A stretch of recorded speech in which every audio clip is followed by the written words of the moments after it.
최초의 사회적 기관으로서 가정을 하나님께서 에덴 동산에 세우셨다는 사실, 우리는 이걸 잘 알고 있습니다. 왜 하나님께서 에덴 동산에 가정을 세웠을까요? 에덴 동산은 천국 아니겠습니까?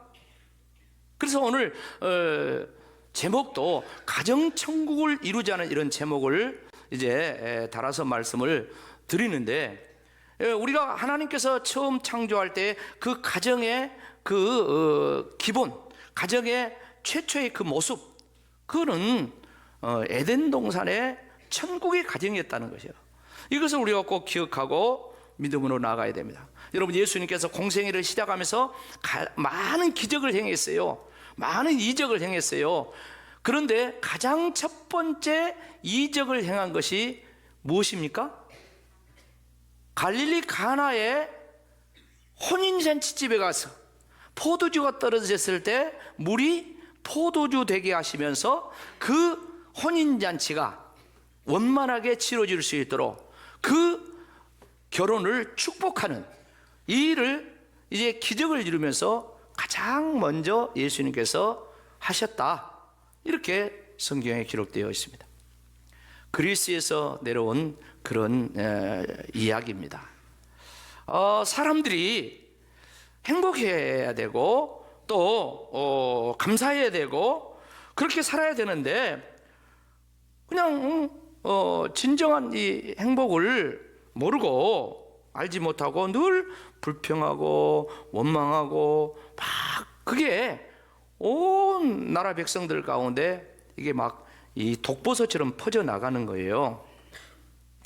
그래서 신이 인간들에게 이제 말을 합니다. 뭐라고 하냐면은, 내가 행복을 숨겨두었으니까, 진짜 행복을 숨겨두었으니까 행복을 찾아라, 그렇게 이야기해.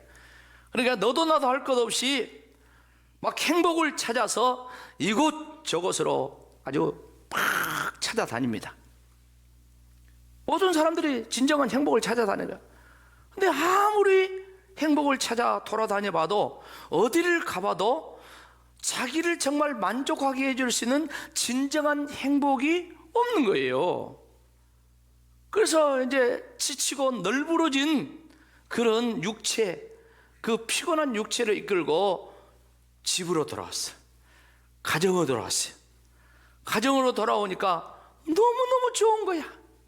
너무너무 편안한 거야. 그러면서 깨달은 거야. 이야, 가정이 참 행복한 곳이구나 깨달았어요. 여러분, 우리가 여행 다닙니다. 해외 여행 다닙니다. 여러분, 지금 여행객들이 이번 연휴에 얼마나 막 공항에 북새통을 이룹니까? 근데 또 북새통을 이루는 게 또 한 가지가 있죠. 뭐 때문입니까? 뭐 통신사에서 뭐 유심, 이게 뭐 해킹 당해가지고 난리가 났어요. 그래서 뭐 밖에 나가는데 유심을 바꿔가야만이 해외에서 안전하게 이게 쓸 수 있지 않겠냐 해가지고 막 유심을 막 바꿔가려고, 교체하려고 막, 그냥 평상시면 2시간 인천공항 전에 나가면 되는데 막 4시간 전에 나가고 해도 못 박아, 난리가 아닙니까? 그렇게 해가지고 미국도 가고 유럽도 가고 뭐 성지순례도 갑니다. 근데 어쩝니까? 3일, 일주일 지나 보세요. 그러면 뭔 생각이 나요? 안 다녀보셨는가? 집 생각이 납니다. 세상에, 옛날에 제가 뭐 30대 초반에 성지순례를 16박 17일을 갔어요. 세상에 16박 17일 가가지고, 그때 이제 뭐 대학원에서 뭐 공부, 성서 지리를 하면서 막 겸사겸사해서 학문과 함께 여행을 갔어요. 아이고, 그런데 일주일 지나니까 빨리 집에 가고 싶더라고요. 빨리 교회에 가고 싶더라고요. 할렐루야. 여러분, 예배 빨리 끝나고 집에 가고 싶습니까? 멀었어. 앞으로 30분은 더 있어야 돼. 그러니까 우리가 집에 돌아오고 싶은 거, 그게 이제 밖에서 살다 보면 있어요. 직장 생활하고 막 돈을 많이 벌고 어쩌고 저쩌고 해도 어째요? 집에 가고 싶어. 집에 가고 싶어. 그래서 외국 사람들은 집을 스위트홈이라고 그래요. 스위트홈. 사랑하는 성도 여러분, 오늘 본문의 말씀은 욥의 가정을 말씀한 내용입니다. 욥의 가정. 욥의 가정은 하나님을 섬기는 믿음의 가정이었습니다. 욥은 자녀들을 10명을 뒀는데 7명의 아들들과 3명의 딸들을 줬다고 했습니다. 그런가 하면 욥은 큰 부자였어요. 소떼, 양떼, 낙이 엄청나게 많은 그런 부자였어요. 근데 오늘 그 말씀을 자세히 보니까 부자보다도 더 좋은 말씀이 거기 나왔는데, 욥은 동방 사람 중에 가장 뭐단 사람이었다? 훌륭한 사람이었다. 옆 사람과 훌륭한 사람입니다. 훌륭한 사람입니다. 욥은 동방 사람 중에 가장 훌륭한 사람이었다고 오늘 거기 말씀하고 있지 않습니까? 이런 말씀들을 다 종합해 보면 욥의 인생, 욥의 가정은 한마디로 천국을 이루고 있다, 이렇게 말씀드릴 수가 있어요. 오늘 저와 여러분의 가정도 천국을 이루기를 축복합니다. 욥의 가정과 되기를 주의 이름으로 축복합니다. 그렇다면 어떤 내용으로 이런 역사가 일어나는가, 오늘 말씀 속에 나와 있어요. 그 내용을 간략하게 요약을 해서 제가 말씀을 몇 가지로 정리해 드리겠습니다. 첫째, 이 욥의 가정이 천국 같은 가정인데, 그거는 뭐냐면은 욥이 부모로서 경건한 믿음의 사람이었다. 그러니까 우리들도 가정 천국을 이루려면 부모들이 욥처럼 경건한 믿음의 사람이어야 한다는 것 아니겠습니까? 욥이 어떤 사람이었는가 오늘 하나님께서 평가를 하고 있는데, 1장 1절에 보면 이렇게 이야기하고 있죠. 같이 읽어봅시다. 시작. 우수 땅에 욥이라 불리는 사람이 있었는데 그 사람은 온전하고 정직하여 하나님을 경외하며 악에서 떠난 자라. 아멘. 욥은 하나님을 경외한데 앞에 수식어가 있죠. 온전하고 정직하여 하나님을 경외한다. 정말 욥은 하나님을 잘 섬기는 경건한 믿음의 사람이라고 하나님께서 이렇게 인정을 하고 있습니다. 교육학에서요, 자녀들에게 있어서 가장 훌륭한 선생님은 부모님이라는 그런 말이 있습니다. 그러니까 자녀들은 이 세상에서 첫 번째로 만나는 선생님이 부모라는 거예요. 세상 살아가면서 많은 스승을 만나잖아요. 근데 첫 번째 만나는 자녀의 스승이, 선생님이 부모다는 것이에요. 여러분 생각해 보세요. 우리 엄마들 생각해 보세요. 아이를 이제 결혼해서 임신을 했습니다. 임신을 하면은 뭐 합니까? 그때부터 뭐예요? 태교하죠. 태교. 태중에 있는 이 아이를 위해서 교육을 합니다. 먹는 것도 가려 먹습니다. 가는 것도 부정한 자리나 이런 거는 안 갑니다. 말도 무슨 말? 고운 말을 하라고 합니다. 누가 들으니까? 태중에 있는 아이가 들으니까. 아이가 들으니까. 이렇게 태중에서부터 부모는 자녀를 교육하는, 훈육하는 그런 선생님이야. 선생님. 그래서 이 자녀들이 부모를 닮습니다. 신앙생활도 자식들이 보면 부모처럼 신앙생활을 합니다. 취미생활도 보면은 부모 닮아서 그런 취미 가져요. 먹는 것도 보면은 부모가 잘 먹는 것 아이들이 좋아합니다. 부모의 가치관을 갖고 그렇게 자녀들이 성장해 갑니다. 심지어 아이들이 걸어가는 것도 뒤에서 보면 부모 닮아 걸어가. 부모처럼 걸어가. 가면 갈수록 부모처럼 걸어가. 희한하죠. 그렇게 부모는 자녀에게 영향을 미치는 거 아니겠습니까? 욥은 믿음의 사람으로서 자녀들에게 좋은 영향을 미치고 교육을 잘하고 그리고 잘 돌봐주었다는 것을 오늘 성경 말씀 보면 말씀하고 있습니다. 한마디로 이야기해주고, 욥이 그 자녀들의 생일 잔치가 끝났을 때 어떻게 했는가, 이 내용을 보면 알 수가 있는데 5절 말씀 다 같이 읽어봅시다. 시작. 욥이 그들을 불러다가 성결하게 하되 아침에 일어나서 그들의 명수대로 번제를 드렸으니 이는 욥이 말하기를 혹시 내 아들들이 죄를 범하여 마음으로 하나님을 욕되게 하였을까 함이라. 욥의 행위가 항상 이러하였더라. 아멘. 욥의 자녀들이 생일 잔치를 하고 그 다음에 생일자가 끝났을 때 욥이 그 자녀들을 다 불러다 놓고 지금 이렇게 하고 있어요. 이거는 무엇입니까? 다른 말로 하면은 욥이 이제 이 자녀들이 혹시 생일 잔치하면서 죄를 범하지는 않았는가, 너희들 즐거운 잔치한다고 하면서 믿음의 자리에서 이탈은 하지 않았냐, 이런 것들을 체크하는 것입니다. 체크하는 거예요. 체크하는데 이 자녀들이 지금 장성했어요. 어른이 되었어요. 각각 자기 집이 있어요. 그때까지 이렇게 자녀들의 그 삶을, 이걸 체크를 하는 겁니다. 여러분, 잠언 22장 6절에 보면 지혜로운 이런 말씀이 있습니다. 같이 읽어봅시다. 시작. 마땅히 행할 길을 아이에게 가르치라. 그리하면 늙어도 그것을 떠나지 아니하리라. 3살 버릇 몇 살까지 나고요? 80살까지. 그런 속담이 있습니다. 우리는 더더욱 그 어린 아이들, 손자들, 이런 아이일수록 마땅히 행할 길, 우리는 신자들이기 때문에 마땅히 신자로서 주일 성수를 하고 예배 생활을 하고 교회 봉사 생활을 하고 이런 것을 가르쳐야 됩니다.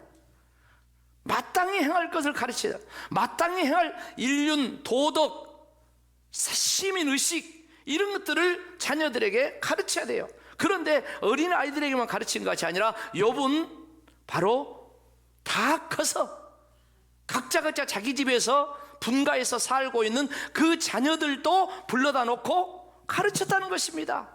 그리고 거기 말씀 보면은 번제를 드렸다는 말씀이 특별히 나옵니다.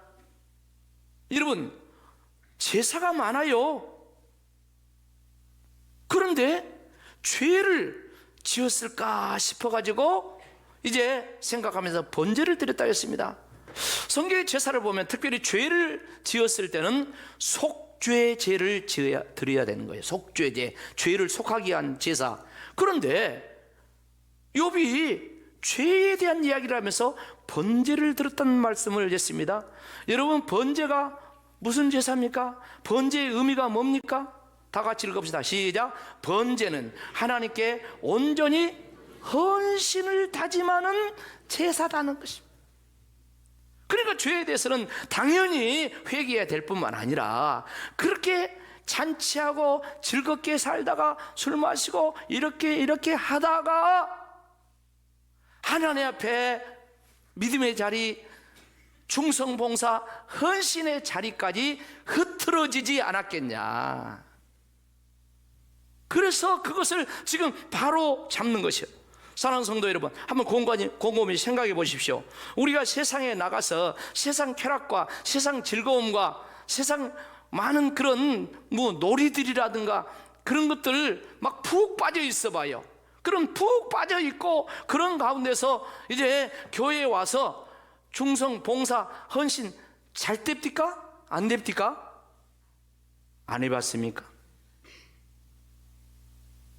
세상 즐거움, 세상 쾌락에 성도가 빠져서 있다 보면 평상시 은혜 가운데 있을 때 교회에서 충성, 봉사, 헌신 잘 안 됩니다.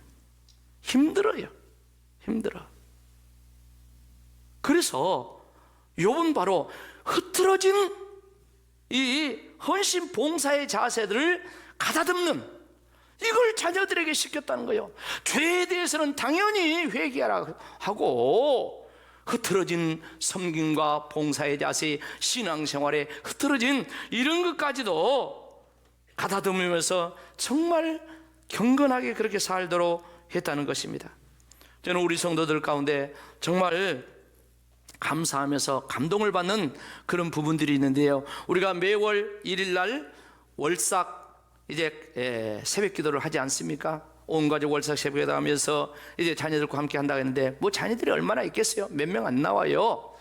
그런데 그 예배에 참석한 부모들이 또 할머니 할아버지들이 그 자녀들 손주들의 이름을 써가지고 또 기도 제목을 써가지고 또 자식들의 이름 기도 제목을 써가지고 그렇게 헌금을 드린 분들이 있어요.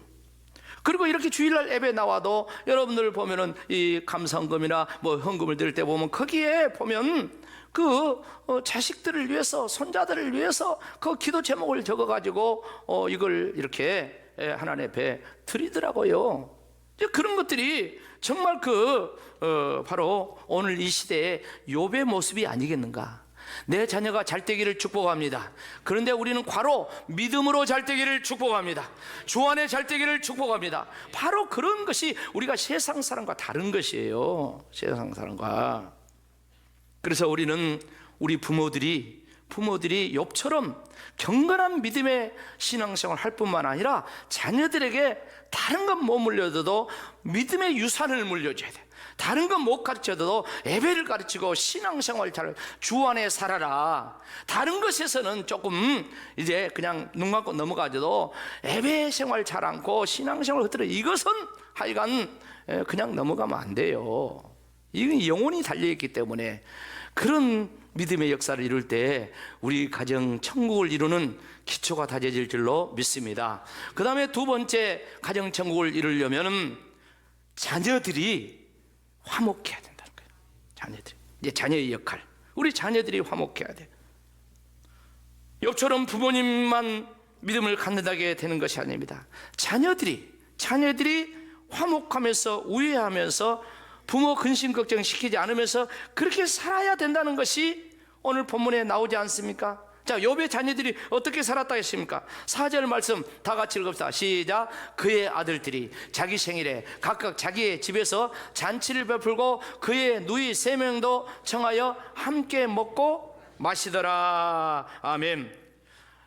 욥의 아들들이 자기 생일에 각각 자기 집에서, 그러니까 뭐니까 각각 분가해서 살았다는 거예요. 결혼했다는 거예요. 각각 자기 집에서 생일 잔치를 베풀었다는 거예요. 근데 이때 이제 누이들도 이렇게 함께 청해가지고 먹고 마셨다는 거예요.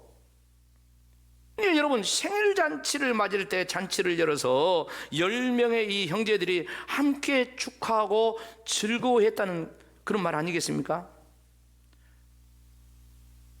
6순, 7순, 8순 이런 잔치가 아니에요. 매년 맞이하는 그런 생일 잔치예요. 생일을 맞이해서 다 함께 형제들이 모여가지고 축하하면서 이렇게 기뻐했다는 거, 이게 뭡니까? 가정이, 형제들이 서로 못했다? 화목하고 있다는 거예요. 흔히들 여자를 가리켜서 출가 뭐라? 외인이라 그럽니다. 근데 이 출가 누이들까지도 다 이렇게 초청해가지고 함께 늘 즐거워했다는 거예요. 이것은 생일 때만 그랬다는 말이 아니라 한 예를 들어서 그렇다는 말로 우리가 이해해야 돼요. 그러니까 욥의 자녀들은 가정에, 집안에 여러 가지 그 대소사 있을 때 이렇게 형제들이 늘 함께 하면서 함께 즐거워하고 함께 기뻐하고 함께 힘든 것은 나누고, 할렐루야, 서로 도와주면서 이런 가정을 이뤘다는 것이에요. 그래서 욥의 가정이, 그 집안이 천국 집안이라는 그런 말씀 아니겠습니까? 사랑하는 성도 여러분, 요즘 결혼만 해보세요. 그리고 자녀를 낳아보세요. 자녀 낳으면요, 삼촌, 사촌도 말할 것도 없고 형제는 이중간이잖아요. 이 형제도 금방 점점 멀어져요. 자녀를 낳으면 모든 사람들은 가족 중심으로 이렇게 바뀌어 갑니다. 그런데 이런 부분으로 계속 나가버리면은, 자기 가족 중심으로 나가면 어떻게 아름다운 은혜로운 그런 가정을 이루겠습니까? 오늘 제목의 말씀처럼 가정천국을 어떻게 이루겠냐 이 말이에요. 가끔 대기업에 안 좋은 그런 뉴스들이 형제간에 뭐 재산 분쟁을 했다, 이런 뉴스들 가끔 나오잖아요. 그런가 하면은 그런 가정에 부모가 돌아가셨어. 근데 장례도 참석 안 한다. 그런 건 보도 안 해도 될 텐데 기자들이 막 해가지고 보도해버려요. 그런가 하면은 제사 때 서로 따로따로 제사를 드린다. 그리고 추도식도 참석도 안 한다. 뭐 이런 이야기들, 참 안타까운 그런 모습들이 이렇게 방영되는데, 그게 뭐 그런 사람들만 그러겠습니까? 아니에요. 보통 소시민들도 우리 일반인들도 그런 건 너무너무 많습니다. 나 너 안 보고 살겠다. 형제간에 그런 사람들도 있어요. 탐 쌓고 사는 사람들도 있습니다.